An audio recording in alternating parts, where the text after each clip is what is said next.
Thank you very much. It's really a pleasure to be here. My title is Chief Technology Officer. I'm not a technology freak. But where I'm freak is that what technologies can enable.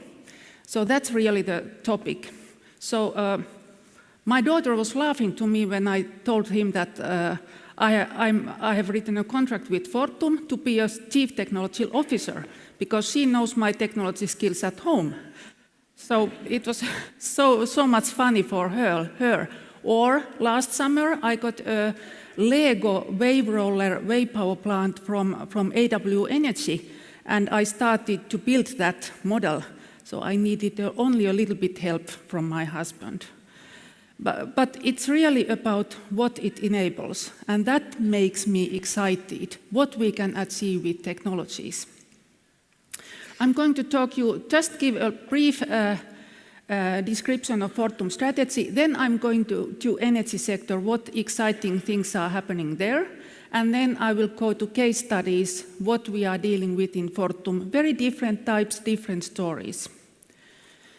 We have had nearly 2 years a new strategy. Some important points there. Customers play more and more important role in this sector. Digitalization is enabler.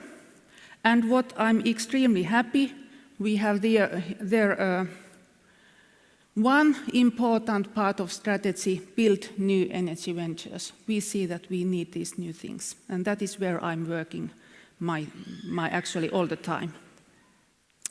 We have had a vision of solar economy, I would say 10 years. In the beginning, we were said that you are crazy. Do you really believe in that? And what it really means. Risto told you about these steam engines and how industrialization came. And that came with fossil fuels. But we have to move from there to more efficient ways to produce energy, but we have to move to renewables. Totally renewables, that's must. In the beginning, when we made this, we said it's a tens of years of journey. Well, it is, but we started to see the impacts actually sooner. And 3 years ago, we added these balloons there. We need something to make the system work. We need a lot of flexibility, and in the consumption side also, we need storages, we need everything. And just recently, we understood that we can't look energy as energy alone. Energy is integrated with traffic, it's integrated with waste, it's integrated with bioeconomy. It's really a comprehensive view. So you really need a systemic understanding of this, how these things interact and how to manage there and how to find excellent solutions. When things happen fast and there are some tipping points or disruption happening, economists are quite lousy trying to predict what is happening. Here you see the IEA, International Energy Agency, has made forecasts how wind and solar power capacities will develop globally. And you can see that these are the year 2006, 7, 8, etc., always they have been wrong. And they still are quite modest, they are improving, but economists tend to think linearly. And it's very difficult to bring these kind of tipping points to their models. So that's the reason for that, but that means also that you can't believe in these scenarios. You have to understand how they are made, and you have to have a vision of things that might change the world. And of course it's challenging that when you should go there and work there, but this is the risk you have to take. You have to go there before you really see that now it's happening. Then it's too late. Another case is battery technologies. Just in some 5-6 years, the costs have declined to nearly 1/4 what it was at 2010. And that enables a lot of things if you think that you can store energy much cheaper than you have done before. So a lot of different things is happening. What is challenging in energy is that we are not in the same position globally. Here, I hope we still have winter and summer. So that means also that it's a difference in consumption of energy in summer and winter. When you are around equator, it's quite balanced. There, the solar power is the cheapest electricity production method, but for us, it's wind. And we have to find our best own system, how we balance it. We can't copy from somebody else that, okay, that works there, let's take that. So we have to be, have tailor-made solutions. Here you see some prices of these renewable technologies, what we have had lately.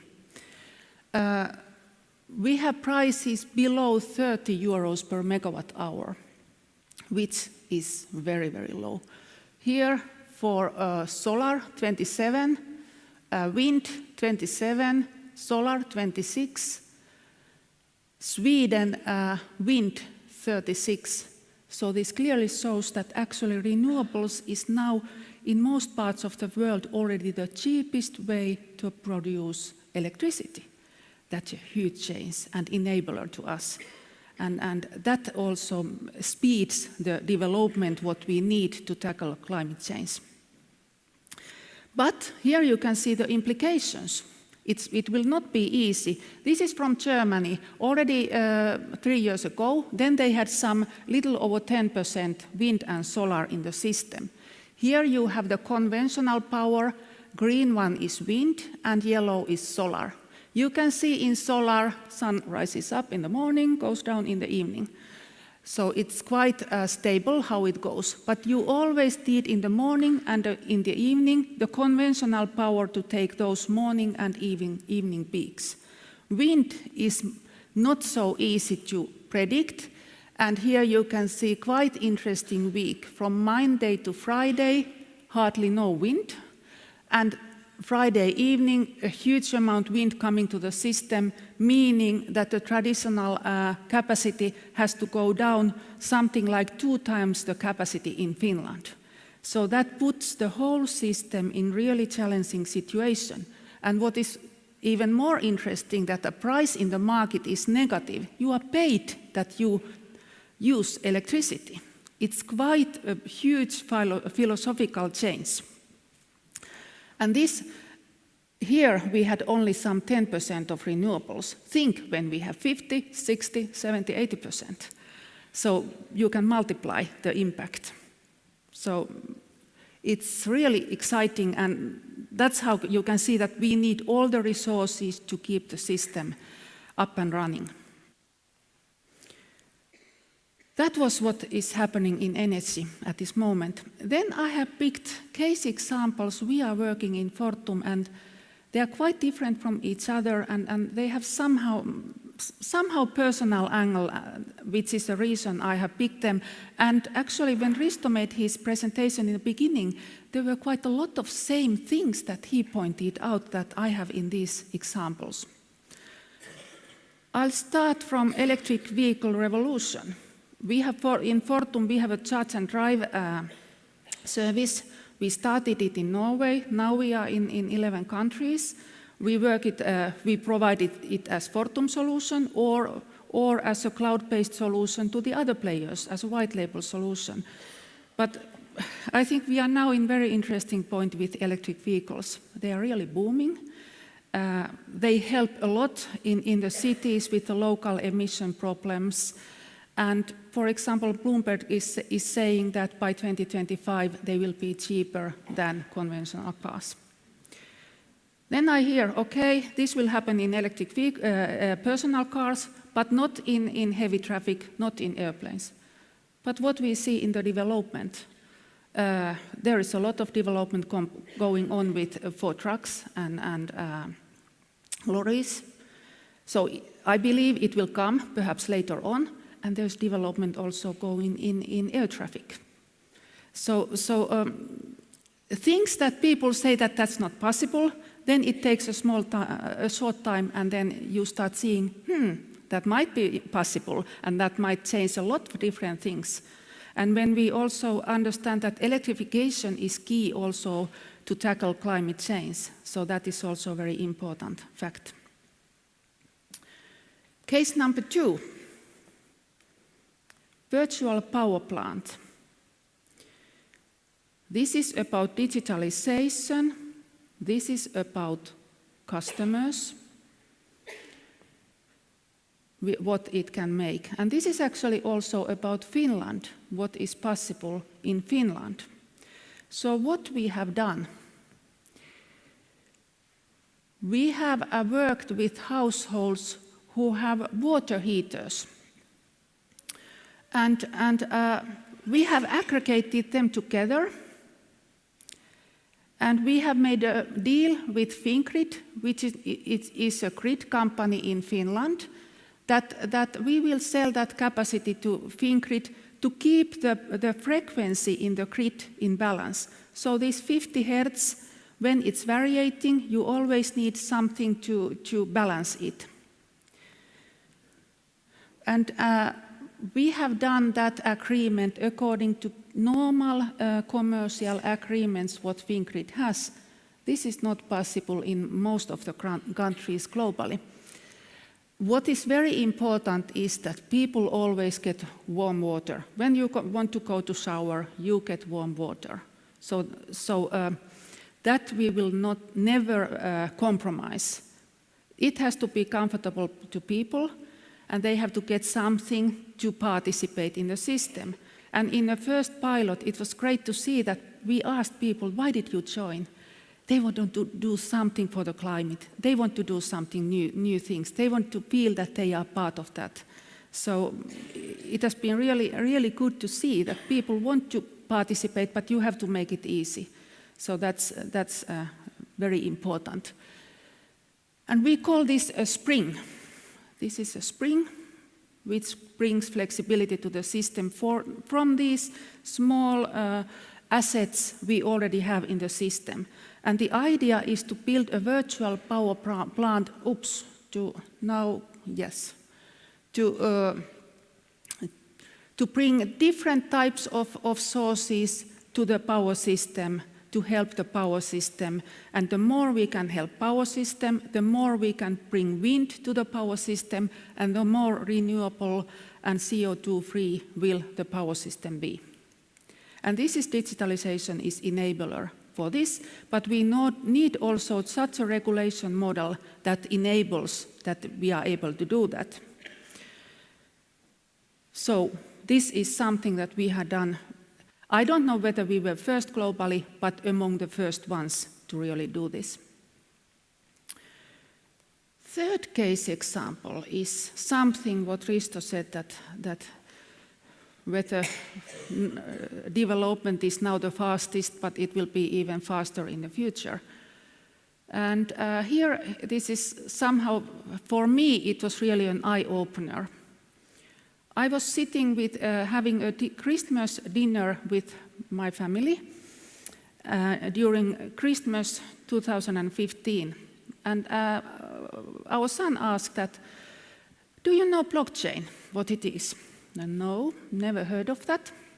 Well, then he explained what it is. It is related to bitcoins. And as I said, I'm not a technology freak. Then I asked him that, have you thought that what blockchain can do in energy sector? He said, that's a very good question, I don't know. And then after Christmas, I was working, I went to office, I didn't have too many meetings, so I had time to just to Google and trying to look in internet.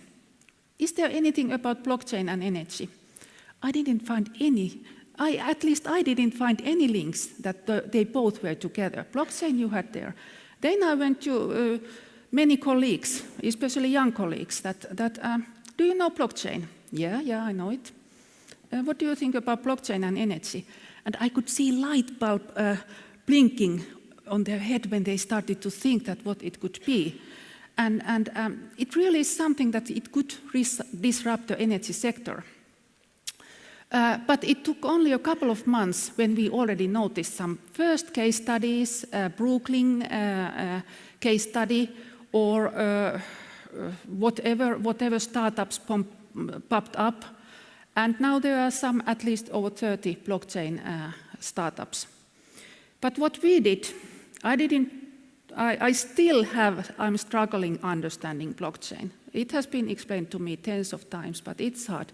But we went out, we talked that, oh, this is interesting, blockchain and energy, and what happened? We were able to get contacts that who were good at that, and we were able to start working together with those who are good in that, and to develop cases together. So this is a learning. Go out, speak about things, and you find people who are much brighter than you are and can help and work together with you. But how I see how it can disrupt energy sector is that my fridge can be an equal in energy market as Fortum's hydropower plant. And it can enable in developing markets the energy system work. So, but now it's hype. Let's see how it will go on. So that we will still see, but we have to be there so that we understand what it enables, what we can do with it. Then, case number 4. This is something Risto didn't talk. I don't remember he talked about horse manure. But why I picked this one? We had our first innovation accelerator in our company, 2014. 2 guys from nuclear power risk management came to the program. Hey, we have this kind of idea that what if we would sell service to horse tables to bring the bedding them and take the manure out and use that manure, for example, in our power plants. That's really circular economy. And now, this is an internal startup. Another of these nuclear risk guys is heading this startup. They are active in Finland. They are starting operations in Sweden. They have over 2,000 horses as their customers. So it's really, the need is there. And the process was so funny that 2 times the business said, it doesn't work. We have tried it before. It doesn't work.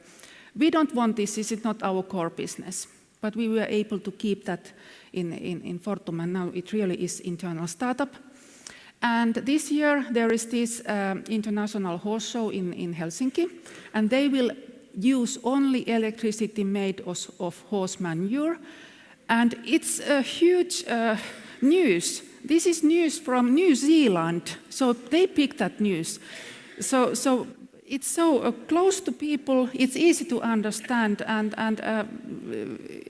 it's really great to see the whole journey in this innovation program and to see the product, that how people take it.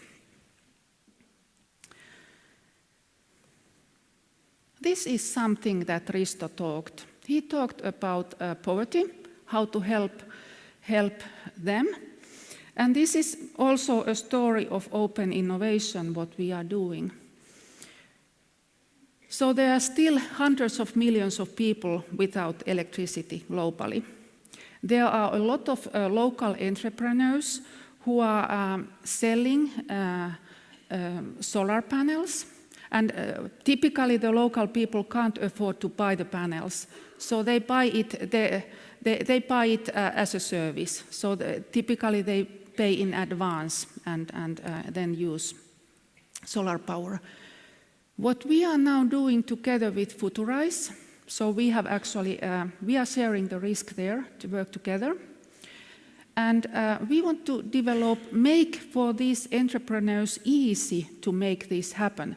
So they bring the equipment, they install them, but we help them in measuring the consumption, in mobile payment, so that they don't have to do that.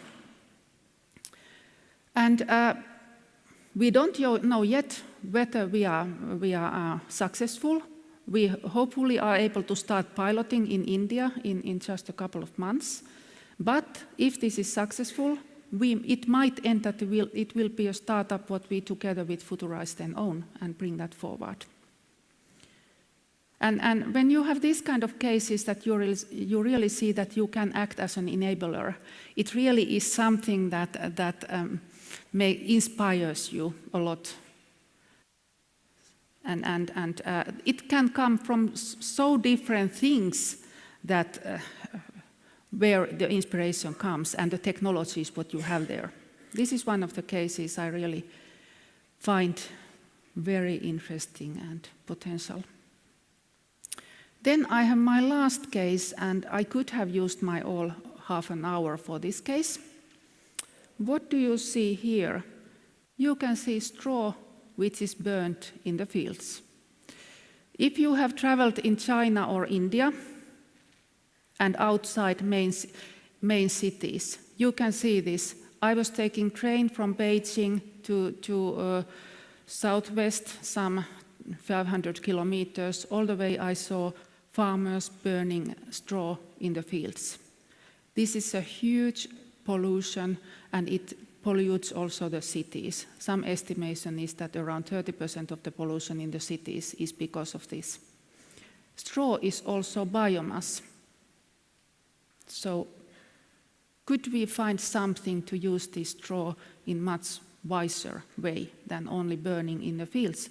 Of course, they bring some nutrients, but it doesn't need to be done that way. This is what Risto talked. Plastic waste in oceans. And that's only the visible plastic waste. Then there is these microplastics that you don't even see, which is typically coming from textile fleece, for example. When you wash it in the washing machine, it always releases these microplastics. It's all there in the oceans. Can we do something that we don't get this? Huge global problems. And this is what we have now been thinking. Can we build biowende? And if we think what I talked about energy sector and bringing renewables, solar and wind, to the system, so the similar for other fossil industry. Can we really disrupt it? And we think that that could be biowende. And we need hundreds of companies and tens of thousands of people to work for that. But we really see that that could be something. And especially coming from Finland, Nordics, where we have a lot of biomass and we have worked in that. What do we mean with biowende? There are a lot of different types of biomasses available. This is straw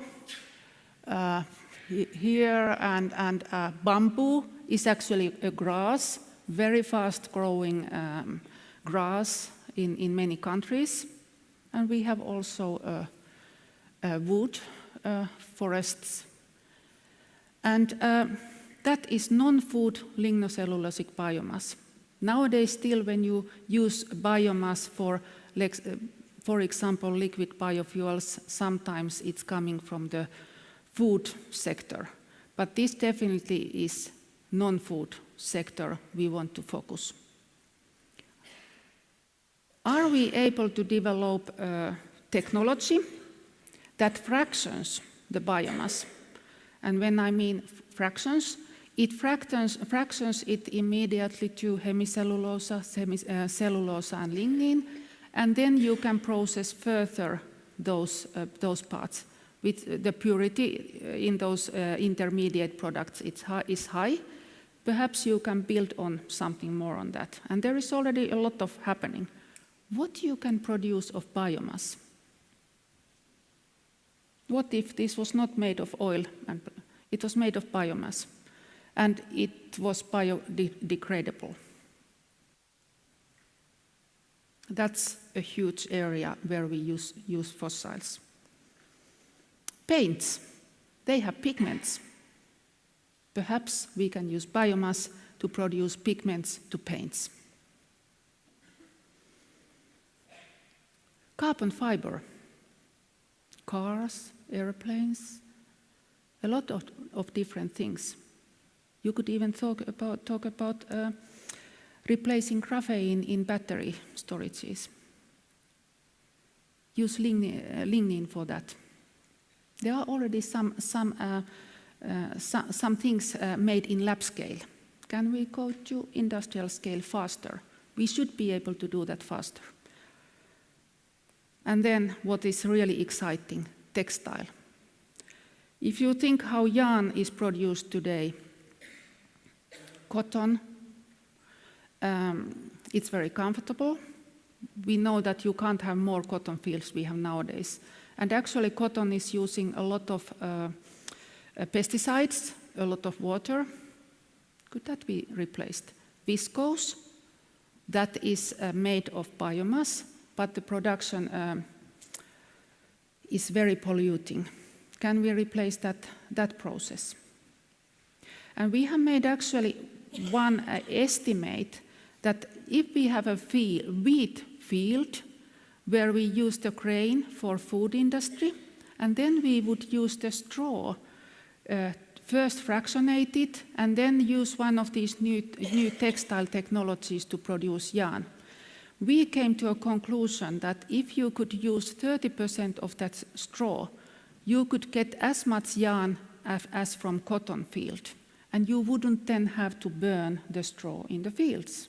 You would use it to produce products, textiles, in much more environmental way as we do nowadays. And the textiles would not have these microplastics, which is now in the seas. Huge. I would say this is a huge global challenge, but as Risto said, you should look the opportunities. This is also a huge opportunity globally. To actually, you could have impact to so many sectors. You could have impact on climate change. You could have impact on not using the unsustainable fossil resources. You could have impact on this plastic waste in seas and everywhere else.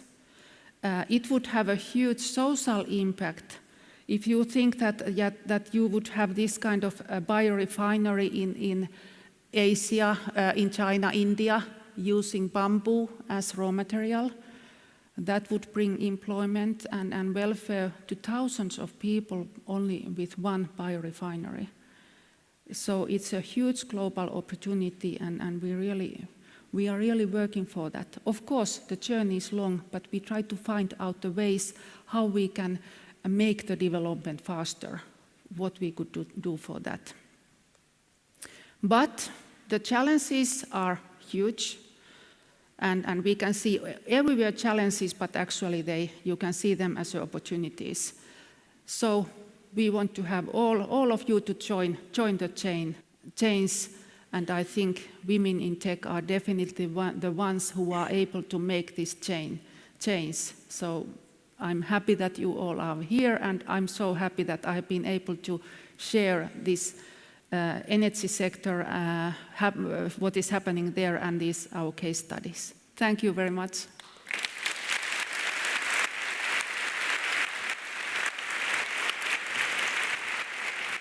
Thank you.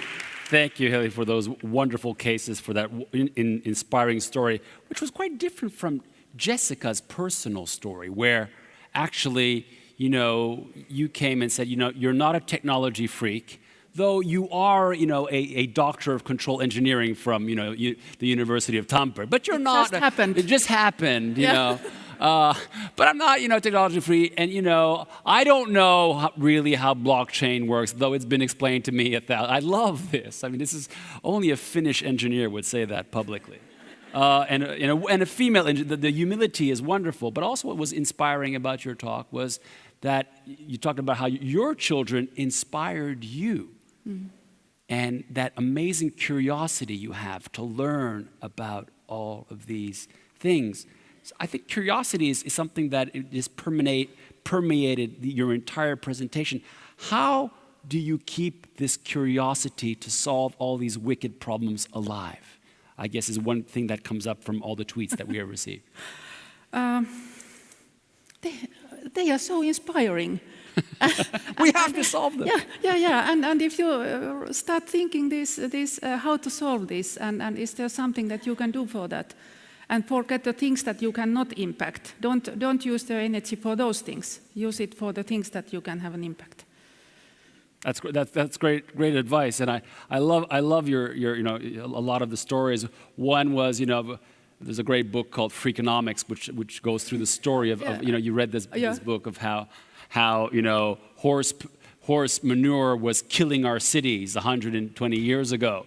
They were predicting horse poo to go to the 3rd floor in Manhattan, and the solution became fossil fuels. That was the solution to horse poo. But now horse poo is becoming the solution to fossil fuels.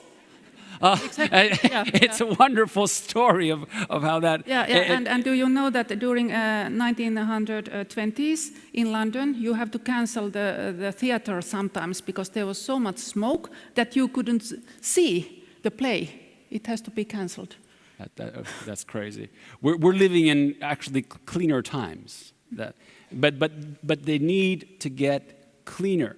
Of all of these, I mean, these are 6 very different areas. I mean, Fortum is a big company now. You're going into Germany, doing all kinds of the company that's doing all kinds of things. These are all very different technology challenges. Looking at the electric vehicles, looking at the grid and how we can, use that in blockchain, horsepower. These are, shouldn't you be prioritizing, focusing? I mean, what's you look like a propellipa, as they call it, which is nice, but I mean, you have a business to run. So how do you make these choices when you're in this kind of position? Well, I think most of the cases I presented, actually all of them are in very early stages. Okay. And what Risto said was also about the predictability. You really can't predict for the future what it will be. In the history, we had it, and then we sold our power to the power marketplace, and we were happy with that. Then we found out that that will not continue forever like that. We have to have some new businesses. And in the early, you must not kill them in too early stages. So you have to work with them at some stages. It might be that some of those what I presented will not be Fortum business. Some of them might be stopped. Some of them we might sell to somebody. But we have to work with several things to find what will be the new things for Fortum. That is so inspiring. I really want to thank you on behalf of all of us for sharing your inspiration, your openness, your curiosity for all these wonderful technologies. You're an inspiration. Thank you so much. Thank you very much. Thank you. Thank you. Yes,